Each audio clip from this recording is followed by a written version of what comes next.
Hello friends, welcome back to my YouTube channel जिसका नाम है लेट्स रीड। आज हम डिस्कस करेंगे HP सेट जनरल पेपर 1 को, जो कि 28 अप्रैल को कंडक्ट करवाया गया है।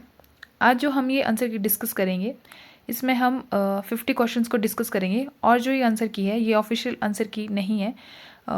HPPSC अपनी कुछ दिनों में अपनी वेबसाइट पे ऑफिशियल आंसर की को अपलोड कर लेगा, तो ऑफिशियल आंसर की को आप वहाँ पे जाके देख सकते हो।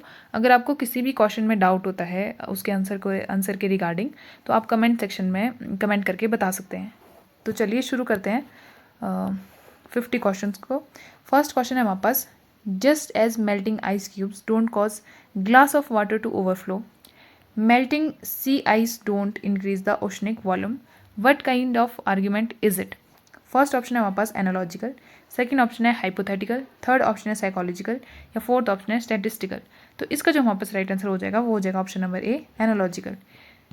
सेकंड क्वेश्चन है हमारे पास question number second, sound is eternal because it is produced, refer to which type of हेत्व भाषा। तो इसके ऑप्शन है हमारे पास बाधिता, विरुद्धा, असिधा या सव्य विचारा। तो इसका जो हमारे पास राइट आंसर हो जाएगा वो हो जाएगा ऑप्शन नंबर बी, विरुद्धा। नेक्स्ट क्वेश्चन है हमारे पास question number third, NPTEL stands for. तो आपको नेप्टेल की फुल फॉर्म बतानी थी। तो नेप्टेल की जो फुल फॉर्म होती है वो होती है national programme on technology enhanced learning. तो ऑप्शन नंबर जो ए है ये इसका राइट आंसर हो जाएगा। ठीक है। नेक्स्ट क्वेश्चन है हमारे पास question number 4, video conferencing is an example of. तो आपको बताना था कि वीडियो कॉन्फ्रेंसिस किस तरह की टेक्नोलॉजी का एग्जाम्पल होता है। तो इसका जो हमारे पास राइट आंसर हो जाएगा वो हो जाएगा ऑप्शन नंबर ए, सिंक्रोनस टेक्नोलॉजी। सिंक्रोनस टेक्नोलॉजी में हम क्या करते हैं, सेम टाइम का यूज़ करता है, जबकि रियल टाइम चला होगा। तो वीडियो कॉन्फ्रेंसिंग भी तभी होती है जब दोनों साइड के जब वीडियो कॉल होती है तो सेम टाइम पे आप क्या कर रहे होते हो, बात कर रहे होते हो। तो वीडियो कॉन्फ्रेंसिंग किसका हो जाएगा, सिंक्रोनस टेक्नोलॉजी का। नेक्स्ट क्वेश्चन है हमारे पास question number 5, netizens is a term used to describe someone who uses network resources। ये आपका स्टेटमेंट 1 है। और स्टेटमेंट सेकंड है, quick response code refers to concentration of picture element. तो आपको बताना था कि इन स्टेटमेंट में से कौन सी सही है या कौन सी गलत है। तो ये जो दोनों स्टेटमेंट्स है, ये दोनों की दोनों स्टेटमेंट्स क्या है, सही है। तो ऑप्शन नंबर जो फर्स्ट है, both statement first and statement second are correct. तो ऑप्शन ए क्या हो जाएगा इसका राइट आंसर। नेक्स्ट क्वेश्चन है हमारे पास question number 6, which of the following pairs shown in the internet service and in corresponding protocol correctly matched. तो आपको बताना था कि कौन सा इंटरनेट सर्विस उसके प्रोटोकॉल के साथ करेक्टली मैच्ड है। तो इसका जो हमारे पास राइट आंसर हो जाना था वो हो जाना था ऑप्शन नंबर बी, ईमेल और SMTP। तो ये यही है जो इंटरनेट सर्विस अपने प्रोटोकॉल के साथ करेक्टली मैच्ड है। तो ऑप्शन बी इसका राइट आंसर हो जाएगा। नेक्स्ट क्वेश्चन है हमारे पास question number 7, which of the following are web search engines. तो आपको वेब सर्च इंजन्स के बारे में बताना था कि इनमें से कौन कौन से हैं। तो ऑप्शन है डक डक गो, गूगल, याहू सर्च, बिंज या पिंट्रेस्ट। तो इसका जो हमारे पास ऑप्शन नंबर जो 5 है ये नहीं आना था, तो 5 करेक्ट हो जाए, निकल जाना था। तो फर्स्ट सेकंड थर्ड फोर्थ ये चारों जो है ये वेब सर्च इंजन्स हैं। तो ऑप्शन नंबर बी जो है हमारे पास क्वेश्चन नंबर 7 का राइट आंसर हो जाएगा। नेक्स्ट क्वेश्चन हमारे पास question number 8, secretariat of convention of biodiversity CBD is situated in. तो आपको बताना था कि कन्वेंशन ऑफ बायोडाइवर्सिटी का सेक्रेटरीट कहाँ पे सिचुएटेड है। तो इसका जो हमारे पास राइट आंसर हो जाएगा वो हो जाएगा ऑप्शन नंबर ए, मॉन्ट्रियल कनाडा। ठीक है। तो जो CBD का हमारे पास सेक्रेटरीट है वो है मॉन्ट्रियल कनाडा में। नेक्स्ट क्वेश्चन है हमारे पास question number 9, green house gases observe the radiation energy mostly in which of the following regions of solar spectrum. तो आपको बताना था कि जो ग्रीन हाउस गैसेज ऑब्जर्व करती हैं रेडिएशन एनर्जी को, तो वो कौन से रीजन के सोलर स्पेक्ट्रम में सबसे ज़्यादा उसको ऑब्जर्व करती हैं। तो इसका ऑप्शन है हमारे पास एक्सरे, अल्ट्रावायलेट, इंफ्रारेड या विजिबल। तो इसका जो हमारे पास राइट आंसर हो जाएगा वो हो जाएगा option number C, infrared. Next question है हमारे पास क्वेश्चन नंबर 10 जो कि है, which of the following air pollutants causes acid rain. तो आपको बताना था कि कौन से एयर पोल्यूटेंट है जो कॉज करते हैं एसिड रेन को। तो इसमें ऑप्शन है आपके पास nitric oxide, nitrogen oxide, carbon monoxide, sulphur dioxide या मीथेन। तो एसी ट्रेन के लिए जो जो हमारे पास रिस्पॉन्सिबल होती हैं एयर पोल्यूटेंट्स, वो होते हैं नाइट्रिक ऑक्साइड, नाइट्रोजन ऑक्साइड और सल्फर डाइऑक्साइड। तो फर्स्ट, सेकंड एंड फोर्थ, तो फर्स्ट, सेकंड एंड फोर्थ हमारे पास ऑप्शन नंबर बी में है। तो ऑप्शन नंबर बी क्या हो जाएगा? राइट आंसर हो जाएगा क्वेश्चन नंबर 10 का। नेक्स्ट क्वेश्चन हमारे पास question number 11। The substance that slows down the neutron to have controlled chain reaction during the nuclear energy production is called। तो आपको बताना था कि न्यूक्लियर रिएक्टर में जो सब्सटेंस स्लो डाउन करता है चेन रिएक्शन को, उसको हम क्या बोलते हैं? तो इसका जो राइट आंसर हो जाना था वो हो जाना था ऑप्शन नंबर सी, मॉडरेटर। तो क्वेश्चन नंबर 11 का जो राइट आंसर हो जाएगा वो हो जाएगा option number C, moderator. Next question है हमारे पास question number 12। The period of Sendai framework for disaster risk reduction is. तो आपको इसका हमारे पास फ्रेमवर्क का क्या करना था? पीरियड बताना था। तो इसका जो पीरियड था वो था 15 ईयर्स के लिए। तो 15 ईयर्स और 15 ईयर्स के लिए टोटल था, पर कब से कब तक था? ये था 2015 से 2030 तक। तो ऑप्शन नंबर ए जो है हमारे पास राइट आंसर हो जाएगा क्वेश्चन नंबर 12 का। नेक्स्ट क्वेश्चन हमारे पास question number 13। Which of the following is a characteristics related to non conventional learning. तो आपको बताना था कि कौन सी करेक्टरिस्टिक्स रिलेटेड है नॉन कन्वेंशनल लर्निंग के साथ। तो ऑप्शन है हमारे पास on campus education, second option है फिक्स्ड करिकुलम, थर्ड ऑप्शन है लर्नर सेंटर्ड एजुकेशन या फोर्थ ऑप्शन है regular attendance.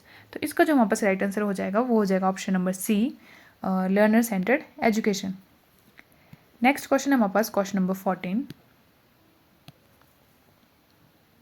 Which apex body coordinates and develops engineering education in India. तो आपको बताना था कि कौन कोऑर्डिनेट और डेवलप करता है इंजीनियरिंग एजुकेशन इन इंडिया। तो ऑप्शन है NCTE, बी ऑप्शन है AICTE, थर्ड ऑप्शन है UGC या फोर्थ ऑप्शन है IGNOU। तो इसका जो हमारे पास राइट आंसर हो जाना था वो हो जाना था option number B, AICTE। Next question है question number 15। The minimum degree qualification for teaching will be a 4-year indicated BEd degree by the year. तो आपको बताना था कि मिनिमम क्वालिफिकेशन टीचिंग के लिए जब से हमारे को 4 डिग्री इंडिकेटेड BEd डिग्री कितने साल से हमारे पास होनी चाहिए। तो वो इसका जो हमारे पास राइट आंसर हो जाएगा वो हो जाएगा option number B, 2030। Next question है हमारे पास question number 16। Which of the following are the goals of higher education in India. तो आपको बताना था कि हायर एजुकेशन इन इंडिया में जो हमारे पास गोल्स कौन कौन से हैं? Assess, equity, quality and excellence, relevance, value based education या कंपल्सरी एंड फ्री एजुकेशन। तो जो ये लास्ट ऑप्शन है कंपल्सरी एंड फ्री एजुकेशन, ये सिर्फ किसके लिए एप्लीकेबल है? एलिमेंट्री एजुकेशन के लिए या यूनिवर्सल एलिमेंट्री एजुकेशन के लिए ही ये एप्लीकेबल है। हायर एजुकेशन के लिए हायर एजुकेशन का गोल कंपल्सरी एंड फ्री एजुकेशन नहीं है। तो ऑप्शन नंबर जो F है ये तो कट जाएगा, और जितने भी ऑप्शन है A, B, C, D, E ये सारे क्या है? हायर एजुकेशन के गोल होते हैं। तो A, B, C, D, E है हमारे पास ऑप्शन नंबर C में। तो 16 का जो राइट आंसर हो जाएगा वो हो जाएगा option number C। Next question है हमारे पास question number 17। Which of the following statements are correct about distance education in India. तो जो डिस्टेंस एजुकेशन के बारे में करेक्ट आपको स्टेटमेंट बतानी थी। इस क्वेश्चन का जो मतलब मेरे अकॉर्डिंग आंसर है, ये सारे ऑप्शन क्या है मेरे अकॉर्डिंग गलत है, क्योंकि ये जो ऑप्शन है C, it replaces the formal education. तो जो डिस्टेंस एजुकेशन होता है वो फॉर्मल एजुकेशन को रिप्लेस नहीं करता है। मतलब ये इसकी करेक्टरिस्टिक्स नहीं होती डिस्टेंस एजुकेशन की कि वो रिप्लेस ही कर देगा फॉर्मल एजुकेशन को। पर जो C ऑप्शन है वो हर ऑप्शन में अवेलेबल है। तो अगर आपके अकॉर्डिंग इसका कोई सही आंसर होगा तो आप कमेंट सेक्शन में बता सकते हैं। वैसे मतलब जितना मैंने सर्च भी किया तो रिप्लेस तो डिस्टेंस एजुकेशन फॉर्मल एजुकेशन को नहीं कर दिया। तो आई थिंक अगर यहाँ पे A, B, C की जगह D होता तो शायद ये A, B, D सही आंसर हो सकता था। पर आप कमेंट सेक्शन करके बता सकते हैं कि आपके अकॉर्डिंग क्वेश्चन नंबर 17 का सही आंसर क्या है। नेक्स्ट क्वेश्चन है हमारे पास DI के क्वेश्चंस। DI के क्वेश्चन में भी काफ़ी ज़्यादा कन्फ्यूज़न है, तो ये आप ऑफिशियल आंसर की से ही चेक कर सकते हैं। हम क्वेश्चन नंबर 23 से शुरू करेंगे। तो क्वेश्चन नंबर 23 है हमारे पास। From the following list of learner characteristics identify those which are associated with field independent learners. तो हमारे पास जो फील्ड इंडिपेंडेंट लर्नर्स की कैरेक्टरिस्टिक्स होती हैं वो होती है perceives global aspects of concept and material, prefers and likes to compete, can organize information by himself या herself। तो सेकंड, थर्ड और फोर्थ जो है ये फील्ड इंडिपेंडेंट लर्नर की कैरेक्टरिस्टिक्स होती है। तो इसका जो हमारे पास राइट आंसर हो जाएगा वो हो जाएगा option number B, second, third and fourth. Next question है हमारे पास question number 24। The purpose of formative evaluation is to. तो फॉर्मेटिव इवेल्युएशन के आपको पर्पस बताना है कि इसका पर्पस क्या होता है। फर्स्ट ऑप्शन है grade students learning outcomes, second option है accelerate students learning performance, third option है चेक स्टूडेंट्स परफॉर्मेंस ग्राफ, या फोर्थ ऑप्शन है provide feedback to teacher effectiveness. तो जो हमारे पास फॉर्मेटिव इवेल्युएशन होती है वो प्रोवाइड तो करता है फीडबैक टीचर इफेक्टिवनेस के लिए भी, पर इसका जो हमारे पास मेन पर्पस होगा वो होगा एक्सेलरेट स्टूडेंट लर्निंग परफॉर्मेंसेस। तो ऑप्शन नंबर बी जो है राइट आंसर हो जाएगा क्वेश्चन नंबर 24 का। नेक्स्ट क्वेश्चन हमारे पास question number 25। Which of the following set of statements best represents the nature and objective of teaching and learning. तो आपको बताना है कि टीचिंग एंड लर्निंग का कौन सी स्टेटमेंट बेस्ट रिप्रेजेंट करी है उसके नेचर और ऑब्जेक्टिव को। तो फर्स्ट ऑप्शन है हमारे पास teaching is like selling and learning is like buying. तो ये क्या टीचिंग और लर्निंग सेलिंग और बाइंग का प्रोसेस होता है, ये इसके नेचर और ऑब्जेक्टिव होते हैं। तो ये वाली स्टेटमेंट क्या है हमारे पास गलत है। तो अगर फर्स्ट को एलिमिनेट कर लेंगे तो ऑप्शन नंबर जो बी है वही रह जाता है, सेकंड, थर्ड एंड फोर्थ। तो अल्टरनेटली 25 का जो राइट आंसर हो जाएगा वो हो जाएगा option number B, third, second and fourth. Next question है हमारे पास क्वेश्चन नंबर 26।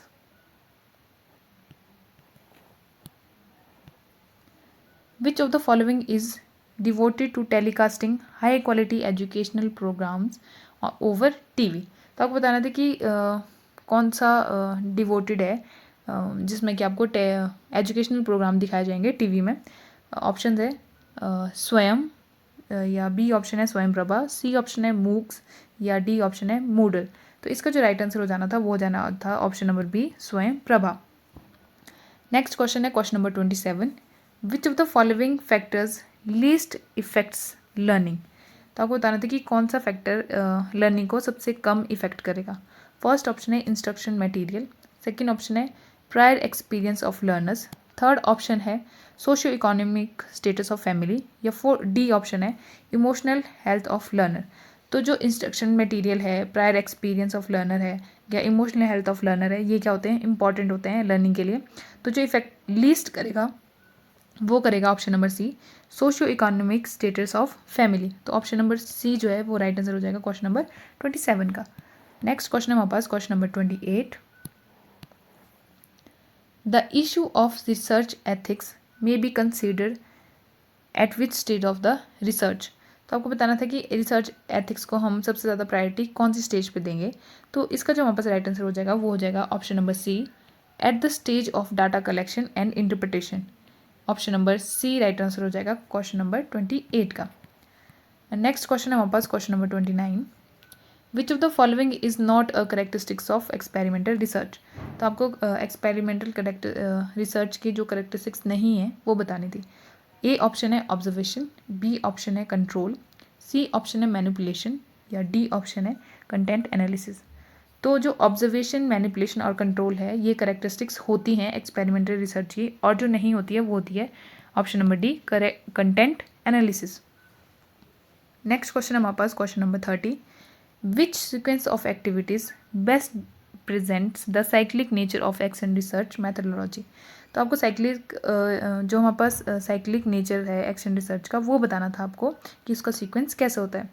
तो उसमें इस साइक्लिक सीक्वेंस में हम सबसे पहले क्या करेंगे, प्लान करेंगे। तो ये तो बिल्कुल ही डायरेक्ट आंसर था, प्लान, एक्ट, ऑब्जर्व, रिफ्लेक्ट। तो सबसे पहले जब भी हम कोई प्लान कोई भी रिसर्च करते हैं तो उसमें सबसे पहले क्या होती है, प्लानिंग होती है। तो ये ऑप्शन नंबर ए जो हो जाएगा हमारे पास राइट आंसर हो जाएगा क्वेश्चन नंबर 30 का, plan, act, observe, reflect. Next question है question number 31। Which of the following is not the critical feature of qualitative research. तो आपको क्रिटिकल फीचर जो नहीं होगा क्वालिटेटिव रिसर्च का वो बताना था। तो इसका जो राइट आंसर हो जाएगा हमारे पास वो हो जाएगा option number C, seeking to establish relationship among major social facts. तो ऑप्शन नंबर जो सी है ये राइट आंसर हो जाएगा क्वेश्चन नंबर 31 का। नेक्स्ट क्वेश्चन है हमारे पास question number 32। If a teacher wants to test the effectiveness of new teaching methods says flipped classroom approach, which of the following research methods will help him best. तो आपको बताना था कि एक टीचर जो है उसको इफेक्टिवनेस देखनी है एक न्यू टीचिंग मेथड की, फ्लिप्ड क्लासरूम अप्रोच की, तो कौन सा रिसर्च मेथड उसको सबसे ज़्यादा हेल्प करेगा। फर्स्ट ऑप्शन है डिस्क्रिप्टिव रिसर्च, सेकंड ऑप्शन है एथनोग्राफिक रिसर्च, थर्ड ऑप्शन है केस स्टडी, या फोर्थ ऑप्शन है एक्सपेरिमेंटल रिसर्च। तो इसका जो हमारे पास राइट आंसर हो जाएगा वो हो जाएगा option number D, experimental research. Next है हमारे पास पैराग्राफ। तो जो 33 से 37 तक क्वेश्चंस है वो आपको पैराग्राफ के अकॉर्डिंग ही चूज़ करने थे उसके ऑप्शंस। तो इसका जो हमारे पास राइट आंसर हो जाएंगे, तो इसके मैं आपको सिर्फ आंसर्स जो राइट आंसर्स है वो बताती हूँ। क्वेश्चन नंबर जो 33 का राइट आंसर होगा वो होगा ऑप्शन नंबर बी। ठीक है, 34 का जो हमारे पास राइट आंसर होगा वो होगा ऑप्शन नंबर बी। फिर है क्वेश्चन नंबर 35 का जो हमारे पास राइट आंसर होगा वो होगा ऑप्शन नंबर ए। नेक्स्ट है 36 एंड 37। 36 का जो हमारे पास राइट आंसर हो जाएगा वो भी होगा ऑप्शन नंबर ए, और 37 का जो हमारे पास राइट आंसर होगा वो होगा ऑप्शन नंबर डी। और नेक्स्ट क्वेश्चन है 38th क्वेश्चन, जो कि है break down in verbal communication is described as. तो आपको बताना था कि जो ब्रेक डाउन होता है वर्बल कम्युनिकेशन में उसको हम क्या बोलते हैं। ए ऑप्शन है शॉर्ट सर्किट, बी ऑप्शन है कॉन्ट्रडिक्शन, सी ऑप्शन है अनइवननेस, या डी ऑप्शन है एंट्रोपी। तो जो ब्रेक डाउन होता है वर्बल कम्युनिकेशन में उसको क्या बोलते हैं हम, उसको बोलते हैं हम एंट्रोपी। तो ऑप्शन नंबर जो डी है ये राइट आंसर हो जाएगा। नेक्स्ट क्वेश्चन है क्वेश्चन नंबर 39, जिसमें कि एजर्शन और रीज़न का ये क्वेश्चन है। तो हमारे पास एजर्शन दी है formal communication tends to be fast and flexible. Reason दिया है हमारे पास formal education is systematic and orderly flow of information. तो जो पहले हम एजर्शन को देखेंगे, formal communication tend to be fast and flexible. तो ये स्टेटमेंट जो क्या हो जाएगी हमारे पास गलत हो जाएगी, क्योंकि जो फॉर्मल कम्युनिकेशन होता है वो फास्ट नहीं होता, वो टाइम लेता है थोड़ा। मतलब ऐसे नहीं बोल सकते हम कि फॉर्मल कम्युनिकेशन क्या होता है फास्ट एंड फ्लेक्सिबल होता है। ये स्टेटमेंट क्या है, गलत है। रीज़न जो हमारे पास है formal communication is a systematic and orderly flow of information, जो कि स्टेटमेंट क्या है, सही है। तो इसका जो ऑप्शन नंबर डी है ये राइट आंसर हो जाएगा। A is false and B is correct. Next question है हमारे पास क्वेश्चन नंबर 40, जो कि है इसमें क्या करना था आपको, लिस्ट 1 को लिस्ट 2 के साथ मैच करना था। एक जगह आपको कम्युनिकेशन बैरियर्स दिए हैं और दूसरी जगह उन कम्युनिकेशन बैरियर्स की क्या है, डिस्क्रिप्शन दी है। तो जो हमारे पास जब हम ऑप्शन को देखेंगे तो ए है हमारे पास सिमेंटिक्स। तो सिमेंटिक्स किसके साथ रिलेटेड होता है, फॉल्टी मैसेजेस के साथ। तो ए का क्या हो जाएगा, सेकेंड। ठीक है, और जो साइकोलॉजिकल बैरियर्स होते हैं उसमें जो रिलेटेड होगा वो होगा किसके साथ, पुअर रिटेंशन के साथ। सी जो हमारे पास है पर्सनल होगा लैक ऑफ टाइम, और जो लास्ट ऑप्शन है डी फिजिकल होगा lack of physical clarity in channel. तो इस मैच के अकॉर्डिंग जो हमारे पास राइट आंसर हो जाएगा वो हो जाएगा ऑप्शन नंबर बी। तो जो 40 क्वेश्चन का राइट आंसर हो जाएगा वो हो जाएगा option number B. Next question है हमारे पास question number 41, the communication among persons working at different levels who have no direct reporting relation is called. तो आपको बताना था कि कम्युनिकेशन जो पीपल के अमंग होगा डिफरेंट लेवल्स में, जिनका कोई डायरेक्ट रिलेशन या रिपोर्टिंग नहीं होगी, उसको हम क्या बोलते हैं। फर्स्ट ऑप्शन है इंटरपर्सनल कम्युनिकेशन, सेकंड ऑप्शन है अपवर्ड कम्युनिकेशन, थर्ड ऑप्शन है हॉरिजॉन्टल कम्युनिकेशन, या डी ऑप्शन है डायगोनल कम्युनिकेशन। तो इसका जो हमारे पास राइट आंसर हो जाएगा वो हो जाएगा option number D, diagonal communication. Next question है हमारे पास question number 42, in classroom transforming verbal and non verbal science back into message is called. तो इसका जो हमारे पास राइट आंसर हो जाएगा वो हो जाएगा ऑप्शन नंबर ए, डिकोडिंग। नेक्स्ट क्वेश्चन है क्वेश्चन नंबर 43, जो कि आपको नंबर बताना था कि 12 के बाद कौन सा नंबर आएगा। तो जब हम इसके बीच का डिफरेंस देखेंगे तो यहाँ पे 7 का डिफरेंस आ रहा है, इन दोनों के बीच 6 का, और यहाँ 4, यहाँ पे 5 का, और 8 और 12 के बीच 4 का, और नेक्स्ट आना था 3। तो 12 + 3 कितना हो जाएगा 15। तो ऑप्शन नंबर बी 43 का क्या हो जाएगा राइट आंसर। नेक्स्ट क्वेश्चन हमारे पास question number 44। 3 bells ring together at 8 a.m. and then they ring at an interval of 6 minutes, 9 minutes and 12 minutes respectively. When will they ring together again? तो ऐसे questions के लिए आपको क्या करना होता है, सिर्फ इसमें क्या करना था 6, 9 एंड 12 का आपको क्या लेना था, LCM लेना था, जो कि कितना आएगा 36। तो आपको 36 किस में प्लस करने थे, 8 में आपको प्लस करना था। तो 8 36 में क्या करेंगे, ये सारे क्या करेंगे फिर से रिंग टुगेदर करेंगे। तो ऑप्शन नंबर बी जो हमारे पास राइट आंसर हो जाएगा क्वेश्चन नंबर 44 का। नेक्स्ट क्वेश्चन था हमारे पास क्वेश्चन नंबर 45, जिसमें कि आपको दिया था कि केमिस्ट्री को अगर हम इस कोड में लिखेंगे तो जियोमेट्री को सेम अगर इस पैटर्न से लिखा जाएगा तो उसका कोड क्या आएगा। तो इसका जो हमारे पास राइट आंसर हो जाना था वो हो जाना था ऑप्शन नंबर डी, इसका राइट आंसर हो जाना था क्वेश्चन नंबर 45 का। नेक्स्ट क्वेश्चन है question number 46। A man sells an item at loss of 40%. If the actual loss in rupees is 136, what is the actual cost of the item? तो आपको बोला है कि एक इंसान क्या करता है, किसी आइटम को 40% लॉस में बेचता है, और वो 40% लॉस कितना है 136। तो आपको बताना था कि इसका एक्चुअल कॉस्ट कितना है। तो 40% अगर हमारे पास 136 दिया है तो 100% आपको निकालना था, जो कि हो जाना था 340। ठीक है, तो ऑप्शन नंबर जो डी है ये राइट आंसर हो जाना था क्वेश्चन नंबर 46 का। नेक्स्ट क्वेश्चन है हमारे पास, a group of 210 students appeared in some test. The mean of 1/3 of students is found to be 60. The mean of remaining students is found to be 78. The mean of whole group will be. तो आपको दिया है कि total students कितने हैं 210 हैं, जिसमें कि 1/3 का मीन कितना है 60, और जो बच गए मतलब कि 2/3 का मीन कितना होगा 78। तो आपको पूरे ग्रुप का क्या बताना था, मीन बताना था। तो इसका जो आपसे राइट आंसर होगा वो हो जाएगा ऑप्शन नंबर ए 72। नेक्स्ट क्वेश्चन है क्वेश्चन नंबर 48। इसमें क्या है, आपको 2 प्रीमाइसेस दिए हैं। ठीक है, first premises and major premises and minor premises. तो आपको बताना था कि इन दोनों प्रीमाइसिस को देके कंक्लूजन जो वैलिड होगा वो कौन सा वाला होगा। तो इसका जो हमारे पास राइट आंसर हो जाएगा वो हो जाएगा option number C, some honest persons are religious. ठीक है, तो ये क्या हो जाएगा, इसका राइट आंसर हो जाएगा। नेक्स्ट क्वेश्चन है हमारे पास question number 49। Which of the following प्रमाणाज आज एक्सेप्टेड बाय वैशेषिका फिलोसफी। तो आपको बताना था कि कौन से प्रमाणाज वैशेषिका फिलोसफी के द्वारा एक्सेप्ट किए जाते हैं। तो इसका जो राइट आंसर हो जाना था, ये जो एक्सेप्ट करते हैं वो होता है प्रत्यक्ष और अनुमान। तो फर्स्ट एंड सेकंड इसका राइट आंसर हो जाना था, तो ये है ऑप्शन नंबर ए में। तो 49 का जो राइट आंसर हो जाएगा वो हो जाएगा option number A. Last question है हमारे पास क्वेश्चन नंबर 50।